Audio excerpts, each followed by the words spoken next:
I just witnessed somebody getting bullied. I was nearby in earshot of a phone call, and it was actually so loud from the other person that I was hearing it. They didn't have it on speakerphone, but I was hearing everything the other person was saying and bullying the person that was near me. And what I noticed about this conversation is there was a desire on the bullying side to engage the individual next to me in a conversation and get them to defend themselves. They kept attacking and attacking and attacking and trying to get this person to engage in a conversation. And I was sort of on the other side going, get off the phone, get off the phone, just stop the conversation. And what I realized, and sort of ultimately the person next to me got off the phone call, just said, look, I got to go. I'll call you back. Just kind of take a break. And we talked about what was going on and what I had observed. And they ended up calling the individual back and just sort of ending the interaction between them. It had started as kind of an initial arrangement and it was just not working. So kind of ended that. And what I noticed in the callback was the same pattern of trying to engage in a conversation and to get attacking the individual next to me and getting, a response to keep the conversation going. And because of the conversation that we had, he was able to just get off the phone. And then we debriefed about it afterwards. And I noticed a couple of things. One, I noticed the individual next to me starting to feel really bad about himself. He started to feel really guilty and feeling like questioning, had he done the right thing? And one of the things that we get to notice, there are several Bible passages that I sort of reference in sort of thinking this through. And one of them is, my mouth shall show forth thy righteousness and thy salvation all the day. My mouth shall show forth thy righteousness and thy salvation all the day. Because God is always good. God is never a bully.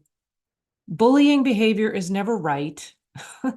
The individual who is engaging in bullying behavior doesn't understand that they're being played by the enemy, the devil, mortal mind, aggressive mental suggestion, whatever you call that. They're being played. Because when we separate the error from the individual, the person who was engaging in bullying behavior is not, they themselves are not the bully. The bully is aggressive mental suggestion. The bully is aggressive mental suggestion that unfortunately was being acted upon by the individual, by the person acting as a bully, because they weren't alert enough to see that they were being tempted to behave in a way that was not loving, was not kind, in an attempt to do business, which is really kind of laughable. Like, how could anybody do business in this way and think that they're going to succeed? But bless their heart that they weren't seeing that that was what was going on. So separating the error from the individual, there is no bully, there is no bullied, there's no victim, there's no victimizer. There's aggressive mental suggestion, and there are two individuals who are children of God doing the best they can under the circumstances, and we get to uplift them. It's like there's that quote from Science and Health, which I love: rise in the strength of spirit, capital S, God, to resist all that is unlike good. God has made man capable of this, and nothing can vitiate the ability and power divinely bestowed on man. And that's a quote from Science and Health with Key to the Scriptures by Mary Baker Eddy, who discovered this divine scientific Christianity and articulated it so clearly. Rise in the strength of spirit to resist all that is unlike good. So on a conversation where there seems to be bullying behavior going on, where this is coming in loud and fast, rise in the strength of spirit to resist all that is unlike good. That doesn't mean engage with the bully on the bullying behavior level and argue at the same level as the bully. It means rise in the strength of spirit to be so alert that this is bullying behavior. This is not that individual. This is not coming at me personally. I am not being attacked because I'm not a victim. This is bullying behavior that needs to be denounced. And how do I denounce that? By rising in the strength of spirit to resist all that is unlike good, by speaking the truth to every form of error, by rising in the reflection of divine love to be loving and kind. So what I witnessed this when this individual called them back was somebody being very loving and kind. And what were they being accused of? Of being disrespectful.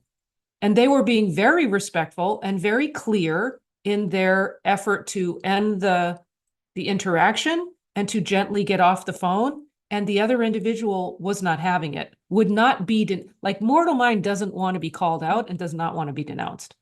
It's like, but us denouncing mortal mind frees the person who's being sort of played by the bully, mortal mind. It frees them too, because then they're not behaving in that way. They're not engaging in bullying behavior anymore. And they're free to kind of think through and go, huh, well, that way wasn't accepted. So what could I do differently? Whether they thought that or not, I don't know. But at least we're giving an opportunity because we're being a reflection of love and lifting everything, like the rising tide lifts all boats. It's like we get to rise in the strength of spirit to resist all that is unlike good. And we get to declare what is true about God's child. We get to declare that we are good and innocent and pure. So after all of this and sort of being together and seeing the slump of the shoulders and this doubting and questioning and sort of beating oneself up, the one who was receiving all the bullying, it's like, no, hang on. Let's be really clear. You're innocent. Like you did nothing wrong. You're not guilty. There was a lot of the bullying words that we're trying to accuse. It's like, but you don't need to accept that about yourself. You're not guilty. You've never been guilty. All you've done is gone forward with a pure heart and doing good and being kind and trying to go forward in the best way you know how. And none of that was with sort of untoward sort of purposes and motives behind the scenes. None of it. Completely innocent. Blessed are the pure in heart, for they shall see God. And when we see God, we are free. When you know the truth, you are set free. So this was just a little experience and kind of, I just wanted to share kind of how we walked through it together. And once that sort of declaration of the truth, it's like, no, no, no, we are free. We are free from those false beliefs. We get to see the person who is engaging in bullying behavior. They are free.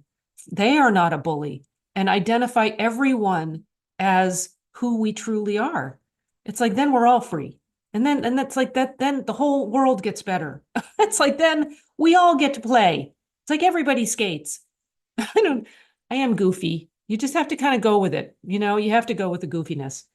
Anyway, I love this stuff. I like to share. If you think anyone would be benefited by hearing this message, please share this, because I know a lot of people deal with bullying behavior, either feeling like they need to sort of take on that persona to get something done, or feel like it's coming at them.